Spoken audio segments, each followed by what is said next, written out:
Hello बच्चों, कैसे हो आप सब। मैं उम्मीद करता हूं कि आप सभी लोग बहुत ही अच्छे होंगे। प्यारे बच्चों, पिछले वीडियो में हम लोगों ने प्रश्नावली 4.2 के दूसरे प्रश्न को हल किया था। अगर आपने उस वीडियो को नहीं देखा है तो उसकी लिंक आपको इस वीडियो के डिस्क्रिप्शन बॉक्स में मिल जाएगी, आप वहां से देख सकते हैं। आज की इस वीडियो में हम लोग उससे आगे के क्वेश्चन सॉल्व करेंगे। तो आज की वीडियो शुरू करूँ उससे पहले मैं आपसे कहना चाहता हूँ कि अगर अभी तक आपने चैनल सब्सक्राइब नहीं किया है तो चैनल को सब्सक्राइब कर लीजिए, घंटे वाली बटन को दबा दीजिए और ऑल पर क्लिक कर दीजिए। तो चलिए बिना देर किए शुरू करते हैं।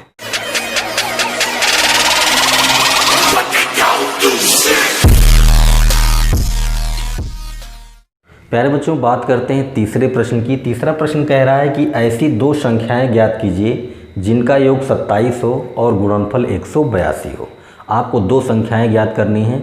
वो दोनों संख्याएं ऐसी होनी चाहिए कि जब आप उन्हें जोड़ें तो 27 आए और जब आप उनका गुणा करें तो 182 आए। तो देखिए कैसे करेंगे। सबसे पहले आप बोलेंगे मान लिया कि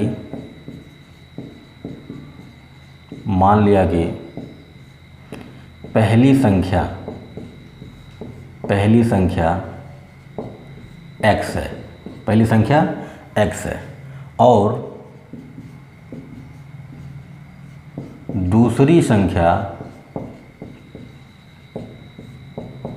देखो पहली संख्या x हो गई तो दूसरी संख्या कितनी होगी 27 माइनस x।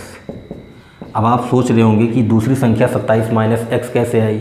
अगर आपके दिमाग में ये चल रहा है कि हम पहली संख्या को x मानेंगे और दूसरी संख्या को y मानेंगे तो कोई दिक्कत नहीं है, आप मान सकते हैं, लेकिन दूसरी संख्या की जगह पर आप 27 माइनस x ही लिखेंगे। अब ये आया कैसे, इसके बारे में बात करते हैं।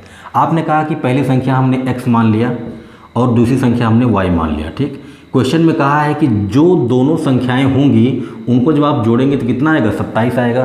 तो अगर पहली संख्या x है, दूसरी संख्या y है, जब आप इन्हें जोड़ेंगे तो कितना आएगा 27 आएगा, ठीक। अब यहाँ से अगर मैं y की वैल्यू निकालूँ तो ये x उधर जाएगा तो क्या आएगा 27 माइनस x, ठीक। तो पहली संख्या कितनी x और दूसरी संख्या कितनी मिली है 27 माइनस x। हम जो भी मानते हैं उनमें एक ही चर होना चाहिए, दो अलग अलग चर राशियाँ नहीं होंगी। मतलब x y को हम एक साथ नहीं मान सकते। क्यों? क्योंकि आगे द्विघात समीकरण बनेगा और आप अच्छी तरीके से जानते हैं कि आप उन्हीं द्विघात समीकरणों के बारे में बात करेंगे जिनमें केवल एक चर राशि हो, केवल एक चर राशि हो। या तो आपका द्विघात समीकरण इस तरह से बने ax square plus B X plus C बराबर 0, या फिर x की जगह पर y हो जाए ay square plus B Y plus C बराबर 0। मतलब x y एक साथ नहीं आएंगे, या तो x होगा या तो y होगा। इसलिए हमने दोनों संख्याओं को x के रूप में मान लिया, ठीक। अब देखो उसने कहा है कि जब आप इन्हें जोड़ते हैं तो 27 आता है और जब इनका गुणा करते हैं तो 182 आता है। तो बोलेंगे प्रश्नानुसार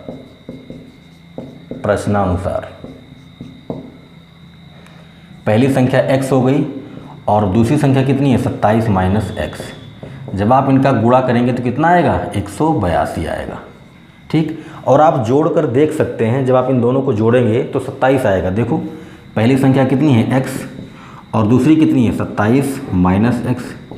x से x कट जाएगा, कितना बचेगा 27 बचेगा, ठीक। तो जोड़ वाले की बात हम नहीं करेंगे, हम गुणा वाले की बात करते हैं कि जब हम इन दोनों का गुणा करेंगे हमें क्या मिलेगा 182 मिलेगा, ठीक। अब गुणा कर लीजिए, x का गुणा हो गया तो हो गया ये 27x और x का x में गुणा होगा तो हो जाएगा माइनस एक्स स्क्वायर बराबर कितना 182, ठीक। सबको एक तरफ कर लीजिए, इसको मैं उधर ले जाता हूँ तो देखो माइनस एक्स स्क्वायर है, बराबर के उधर जाएगा तो प्लस एक्स स्क्वायर हो जाएगा। ये प्लस 27x है, बराबर के उधर जाएगा तो माइनस 27x हो जाएगा। और 182 पहले से था, ये हो गया प्लस 182। ये दोनों टर्म उधर चले गए तो इधर 0 बचेगा, ठीक। ये हो गया।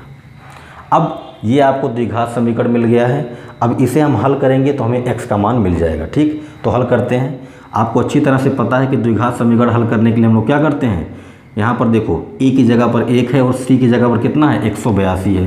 तो आप क्या करोगे, आप 1 और 182 का गुणा करोगे तो कितना आएगा 182 आएगा। भाई a और c का गुणा कर लिया तो कितना आया 182 आया। अब इस 182 को हम दो संख्याओं में तोड़ेंगे। वो दोनों संख्याएं ऐसी होनी चाहिए कि जब हम उनका गुणा करें तो 182 आए और जब उन्हें जोड़ें तो माइनस 27 आए, ठीक। तो देखो अब संख्या बड़ी है तो हम इसे ऐसे अचानक से तोड़ नहीं पाएंगे। इसके लिए हम क्या करेंगे, इनका गुणनखंड करेंगे। मैंने आपको पिछले वीडियो में बताया था कि जब संख्या बड़ी आ जाए तो आप उसका गुणनखंड कर लें, वहाँ से आपको आइडिया लग जाएगा कि दोनों संख्याएं आपको कैसी मिलने वाली हैं। ठीक है, तो देखो 182 का कर लेते हैं गुणनखंड। 2 से कट जाएगा, बिल्कुल कट जाएगा, 2 9 18 और 2 एकम 2। अब ये 3 से नहीं कटेगा, 5 से नहीं कटेगा, 7 से कट जाएगा, 7 एकम 7, 2 बच गया, 7 3 21 और अब ये 13 से ही कटेगा। ठीक, ये हो गया। आप एक काम करो, आप इस 2 और 7 को एक साथ ले लो, तो 2 गुणे 7 कितना आ गया, 14 आ गया और 13 अकेले है। ठीक, 14 और 13 का गुणा करोगे तो 182 ही आएगा, क्योंकि 182 के ये गुणनखंड हैं। भाई इन्हीं गुणनखंडों को लेकर आप ये दोनों संख्याएं बना रहे हो, तो इनका गुणा करने पर तो 182 आएगा ही। सवाल ये है कि क्या इन दोनों को जोड़ने पर -27 आएगा? तो 14 और 13 को जोड़ोगे तो 27 आएगा, -27 नहीं आएगा। इसका मतलब ये कि हमें पहली संख्या -14 लेनी पड़ेगी और दूसरी संख्या -13 लेनी पड़ेगी। जब आप इन दोनों का गुणा करेंगे तो 182 आएगा और जब इन्हें जोड़ेंगे तो -27 आएगा। ठीक, तो अब आपका समीकरण हो जाएगा x² - 14x - 13x प्लस 182 बराबर कितना, 0। ठीक, यहाँ से देखो x कॉमन है तो यहाँ बचेगा x - 14 और इन दोनों में 13 को कॉमन कर लो तो यहाँ बचेगा x - 14 बराबर कितना, 0। -13 को कॉमन किया है तो ये प्लस माइनस हो जाएगा, यहाँ x बचेगा और 13 से 182 में भाग करोगे तो 14 आएगा। ठीक, देखो यहाँ भी x - 14 है, यहाँ भी x - 14 है, तो ये हो गया तुम्हारा x - 14 और यहाँ बचेगा x और यहाँ बचेगा -13, ये हो गया बराबर 0। ठीक है, अब एक बार इसको 0 के बराबर करेंगे, एक बार इसको 0 के बराबर करेंगे, तो कर लेते हैं। बोलते हैं यदि x - 14 = 0 तो यहाँ से आपको मिल जाएगा x बराबर 14। ठीक, ये हो गया। और यदि x - 13 बराबर 0 तो यहाँ से आपको मिल जाएगा x बराबर कितना, 13। ठीक, अच्छा x किसको माने थे, पहली संख्या को माने थे, तो पहली संख्या आपको कितनी मिली है, 14 और यहाँ पर पहली संख्या कितनी मिली है, 13। मतलब पहली संख्या के स्थान पर 2 संख्याएं हो सकती हैं, या तो 14 या तो 13। अब इन दोनों संख्याओं को लेकर हम अपनी दूसरी संख्या बनाएंगे। ठीक, बोलेंगे यदि पहली संख्या 14 हो तब दूसरी संख्या कितनी होगी, देख लो, 27 - 14। भाई x की जगह पर 14 रखोगे ना, कितना आएगा, 13। ठीक, और यदि पहली संख्या 13 हो तब दूसरी संख्या कितनी होगी, देखो 27 - 13 कितना आएगा, 14 आएगा। तो बात तो वही हो गई ना, एक संख्या 14 आई है और दूसरी संख्या कितनी आई है, 13 आई है। इन दोनों को जोड़ोगे तो कितना आएगा, 27 आएगा और जब आप इन दोनों का गुणा करोगे तो कितना आएगा, 182 आएगा। ठीक, तो ये हो गया आपका क्वेश्चन नंबर 3। अब बात करते हैं क्वेश्चन नंबर 4 की। प्यारे बच्चों, चौथे प्रश्न की बात करें तो कह रहा है कि 2 क्रमागत धनात्मक पूर्णांक ज्ञात कीजिए जिनके वर्गों का योग 365 हो। जिनके वर्गों का योग 365 हो, ऐसे 2 क्रमागत धनात्मक पूर्णांक ज्ञात करने हैं। तो सबसे पहले क्रमागत का मतलब समझ लेते हैं। क्रमागत का मतलब होता है कि एक संख्या के बाद, तुरंत बाद जो अगली संख्या आए उसी को बोलते हैं क्रमागत। जैसे मैंने कहा कि 2, तो 2 के तुरंत बाद कौन आता है, 3 आता है, तो ये दोनों क्या होंगे, क्रमागत होंगे। मैंने कहा 100 के तुरंत बाद कौन आएगा, 101 आएगा। बात समझ रहे हो ना। 100 के तुरंत बाद कौन आएगा, 101। मतलब ये होता है कि अगर आपके पास कोई एक संख्या है, उसमें एक जोड़ दो तो आपको अगली संख्या मिल जाएगी, तो वही दोनों संख्याएं क्या कहलाएंगी, क्रमागत कहलाएंगी। ठीक, तो देखो कैसे करेंगे इसको। बोलेंगे मान लिया कि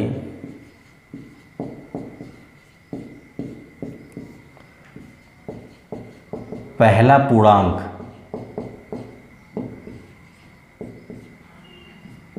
x है, पहला पूर्णांक क्या है x है, और दूसरे पूर्णांक को आप क्रमागत पूर्णांक भी बोल सकते हैं, है ना। क्रमागत पूर्णांक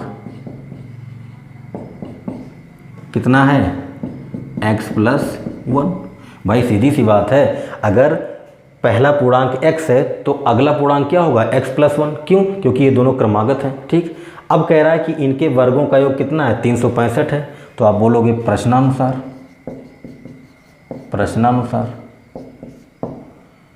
क्या पहले पूर्णांक का वर्ग प्लस दूसरे पूर्णांक का वर्ग बराबर कितना 365।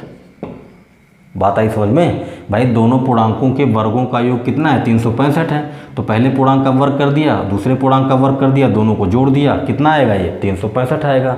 अब इसे हल कर लेते हैं, तो ये हो जाएगा x² प्लस यहाँ पर a+b का होल स्क्वायर लगा दीजिए, तो हो जाएगा a² प्लस b², तो एक का स्क्वायर करोगे एक ही आएगा, प्लस 2ab, तो ये कितना हो जाएगा 2x हो जाएगा।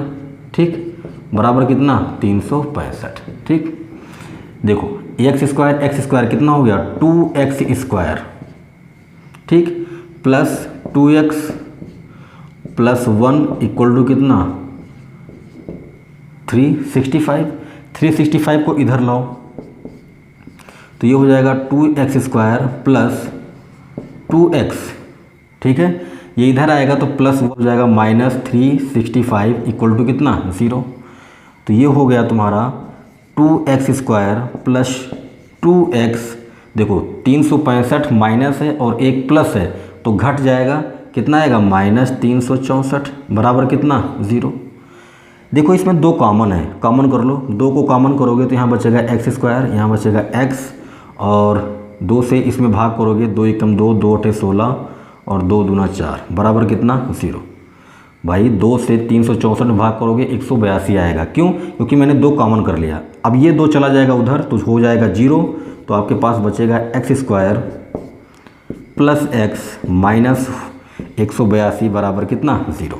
अब ये बन गया आपका द्विघात समीकरण। ठीक, अब आपको क्या करना है, अब आपको इसे गुणनखंड विधि द्वारा हल करना है। तो देखो a की जगह पर 1 है और c की जगह पर है -182। ठीक, तो अभी हम लोगों ने किया है AC का गुणा कर लीजिए, कितना आएगा -182 आएगा।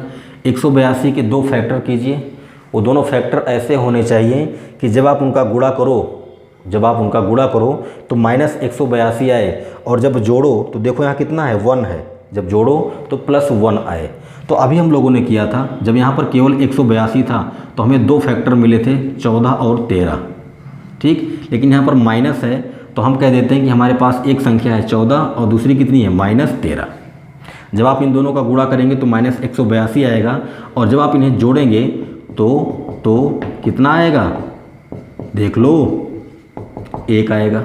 भाई ये प्लस माइनस माइनस हो जाएगा। ठीक, तो अब ये आपका समीकरण बन जाएगा x² plus 14x minus 13x minus 182 बराबर कितना 0। इसमें कॉमन हो जाएगा x, तो आपके पास मिलेगा x प्लस 14, और यहाँ से -13 को कॉमन करोगे तो यहाँ x बचेगा और ये प्लस 14 हो जाएगा equal to 0। x plus 14 common है, यहाँ बचेगा x और यहाँ बचेगा -13 इक्वल टू कितना 0। एक बार इसको 0 के इक्वल करेंगे, एक बार इसको 0 के इक्वल करेंगे, तो कर लेते हैं। आप बोलेंगे यदि x प्लस 14 इक्वल टू 0, तो यहाँ से आपको मिल जाएगा x इक्वल टू -14। ठीक, और यदि x माइनस 13 इक्वल टू 0, तो यहाँ से मिलेगा x इक्वल टू कितना 13। ये -13 है, उधर जाएगा +13 हो जाएगा। ठीक, तो x के आपको 2 मान मिले हैं, इन दोनों मानों में से आप कौन सा मान लेंगे। आपसे कहा था कि 2 क्रमागत धनात्मक पूर्णांक, जो पूर्णांक आए हैं वो धनात्मक होने चाहिए। तो एक तो देखो x का मान -14 आया है, ये तो नहीं होगा। क्यों? क्योंकि ये धनात्मक नहीं है, आगे माइनस लगा हुआ है, इसका मतलब x का मान यही लेने वाले हैं हम। ठीक, तो आप बोलोगे अतः पहला पूर्णांक कितना है 13 है, और दूसरा पूर्णांक यानी क्रमागत पूर्णांक कितना होगा 13 प्लस 1, भाई x प्लस 1 था ना, तो x की जगह पर 13 रख दो, कितना आएगा 14। ठीक, तो पहला पूर्णांक हो जाएगा 13 और दूसरा पूर्णांक हो जाएगा 14। जब आप इन दोनों का वर्ग करके जोड़ोगे तो आपको क्या मिलेगा 365 मिलेगा। तो प्यारे बच्चों, वीडियो कैसा लगा कमेंट करके ज़रूर बताएं, क्योंकि आपके कमेंट से भी मोटिवेशन मिलती है और वीडियो बनाने की। जितना हो सके उतना वीडियो को शेयर कीजिए, अपने दोस्तों के पास पहुंचाइए, ताकि वो भी पढ़ सकें, वो भी सीख सकें, वो भी समझ सकें। वीडियो को लाइक कर दीजिए। और एक बार फिर से मैं आपको बोलूँगा कि अगर अभी तक आपने चैनल सब्सक्राइब नहीं किया है तो चैनल को सब्सक्राइब कर लीजिए, घंटी वाली बटन को दबा दीजिए और ऑल पर क्लिक कर दीजिए। अगर आप फेसबुक पर वीडियो देख रहे हैं तो द स्टडी जोन पेज को फॉलो कीजिए और वीडियो को लाइक कीजिए। मिलते हैं नेक्स्ट वीडियो में। Thank you.